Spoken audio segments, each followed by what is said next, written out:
Hey guys, welcome to the deck overview for the 7th article of the Go Rogue deck building series. Today we're looking at another Awakenings only deck, the final Awakenings only deck for this series, and we're looking at decks that could surprise you at Worlds that are kind of roguish. The last one wasn't so much roguish. We looked at Kylo Dooku with a Tusken, so you get 3 characters, act kind of like a Vader Raider, kind of like a Kylo Dooku control, but have a ton of health. And this is a similar concept, but we're just taking a ton of health on the hero side, a rainbow of control events, and focusing on range damage to burn down our opponent. So this deck uses a regular version of Leia, Rey, and the Hired Gun. So you can see Leia and the Hired Gun really focus on range damage, but Rey for the most part is just a mixed bag of information. She's really there for her ability. Unlike in Han Rey, we don't completely rely on ambush. We don't need ambush to fuel shields for Han and fuel extra actions. We use it on Rey when it comes up to our advantage, but we don't bring the support that gives all those yellow upgrades ambush just for it. We do try to build Rey up to a 1 with the Force, so a lot of times we'll throw a Holdout Blaster or something on her early, trying to get a 1 with the Force on her to really force the attention to go to her. Our battlefield for this is going to be Mos Eisley Spaceport.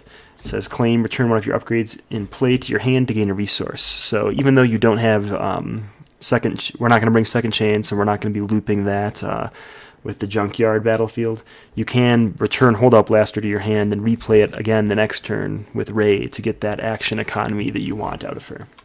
Alright, so we'll get started by looking at our upgrades.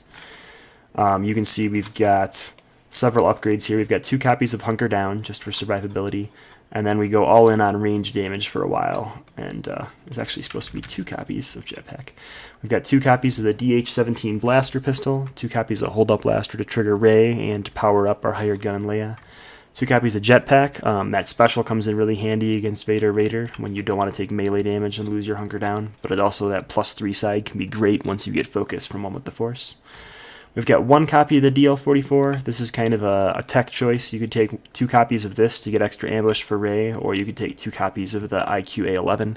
I prefer the IQ-A11 in my testing, but both work reasonably well. Finally, we've got 2 copies of 1 with the Force, so we're going to be wasting some of these upgrades on Rey to pump out a 1 with the Force on her, if at all possible throughout the game. The nice thing about 1 with the Force is even if you get both of them out there, that 3 you can focus to that 3 range side and still trigger all of these modified range sides. I mean, all 9 of these upgrades have modified symbols, which can be quite a pain if you don't have the resources to pay for your Hired Gun or don't have an unmodified side. Alright, we'll look at the rest of the deck. The rest of the deck's events, we don't have any supports in this deck. We've got 8 control events. You could consider taking more. We'll talk about what you could cut to do that. We've got 2 copies of Electroshock, pretty standard in a yellow deck. I found in this deck people target Leia first. She's got the most health, so I can see why they want to tackle the biggest problem, but there's not a lot of cards that require you to spot a red character. So honestly, the best person for someone to take down is Rey before you get 1 with the Force out, or the Hired Gun before you use your Electroshocks. But either way, we've got 2 copies of Electroshock, 2 copies of Flank, because a lot of times you have more characters ready. 2 copies of defensive position for when you do have the battlefield. It can be pretty nice. I found a lot of times I'll claim the battlefield pretty early if I have this in my hand, especially against Vader Raider, because being able to remove 6 damage or something after he's manipulated himself is really good. And then 2 copies of Negotiate. I really like Negotiate in this deck. It works well if the first action I take is to roll in Rey if I don't have an upgrade with Ambush to play on her. Her die face really doesn't do us much good. I mean, sometimes we get resources out of her, and that's pretty much it. Every once in a while we get a 1 melee damage. But being able to remove a pretty much useless die for us to force your opponent to remove 2, especially early in the game when they don't have a lot of upgrades to remove blanks from and stuff, can be really powerful. So yeah, 8 control events. We've got 3 utility events, I would say. So we have 2 copies of Hit and Run, which is more of an aggro event. These are kind of a mixed bag as well. I found a lot of times since Leia gets targeted first, I don't get to use all my hit and runs before they come up, so they become discard fodder. But if you do have them up and Leia has a couple guns on her, it can be really powerful. A lot of times I've found I'll hit and run her and activate another character to really force my opponent's removal out early, and then I can focus things to what I want them to be. We have one copy of Logistics just because we only had one copy of our DL44. You could ditch this if you don't think you'll need money for another copy of the DL44, but with the Hired Gun having resource costs and Leia's one for dice faces having a resource cost, and Holdout Blaster and the DH-17 and the DL44 all have a resource cost on one of their faces, I felt like we could use a little bit of a resource boost, not fully investing with two of them though. And then we've got 6. This is what I call the Survival Suite.